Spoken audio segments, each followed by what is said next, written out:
Bienvenue à tous, vous êtes bien sur Africa 24 pour une autre édition de l'interview.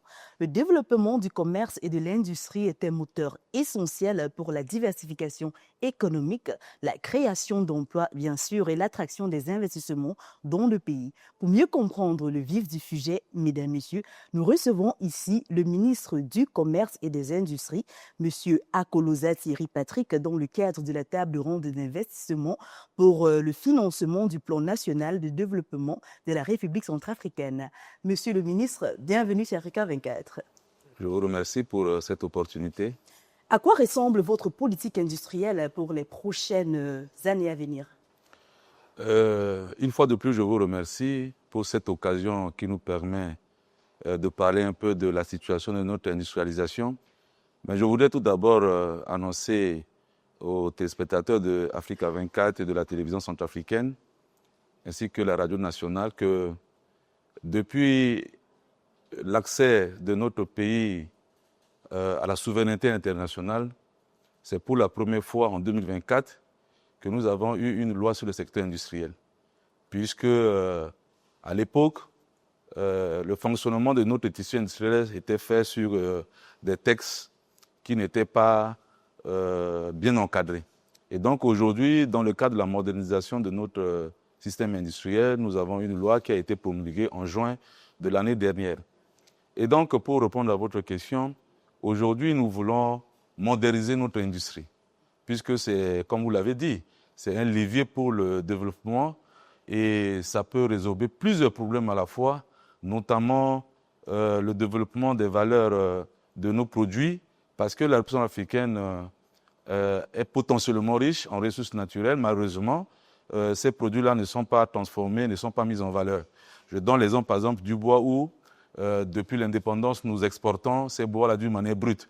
Et aujourd'hui, et aussi dans le cadre du projet de la zone économique et de la ZLECAf, il faut nécessairement transformer les produits pour être compétitifs.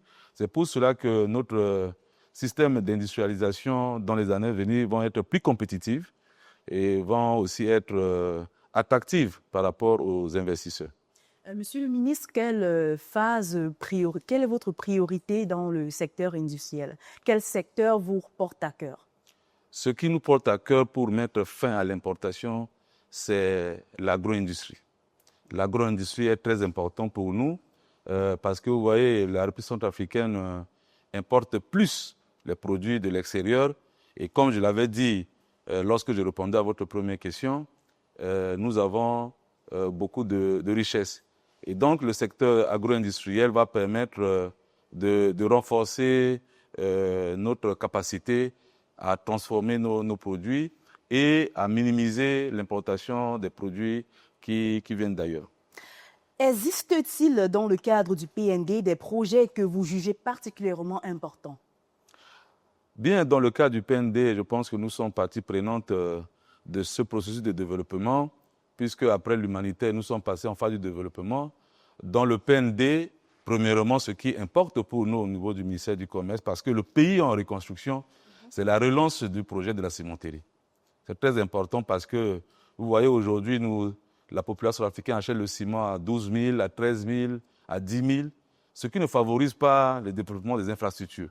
Donc, nous voulons absolument que les partenaires, dans le cadre de la mobilisation de ressources, nous aident à implanter notre cimenterie. Et deuxièmement, c'est la création de la zone économique spéciale.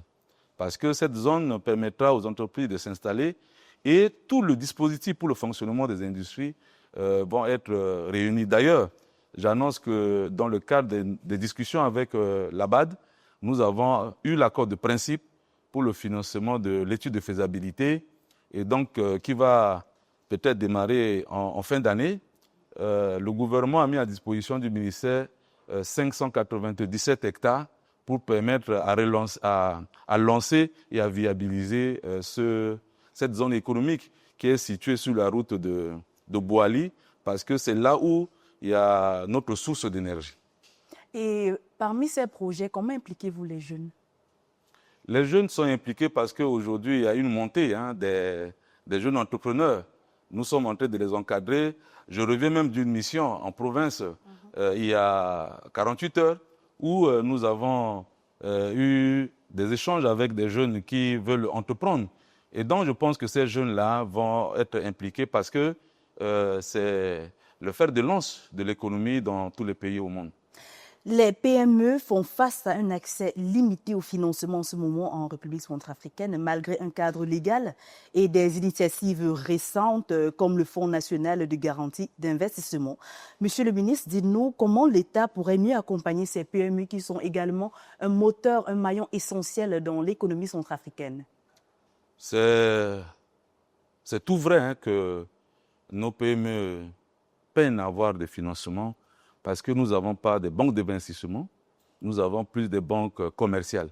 Et donc, nos petites et moyennes entreprises peinent à avoir un financement pour accroître leur activité.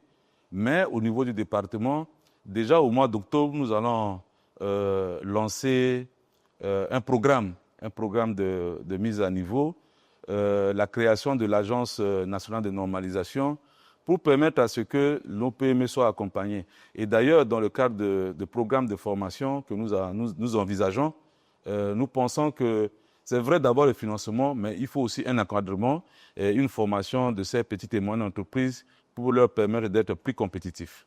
Avez-vous déjà une stratégie mise en place pour permettre aux populations de consommer des produits locaux que des produits importés? Nous avons démarré cette campagne-là il y a plusieurs mois.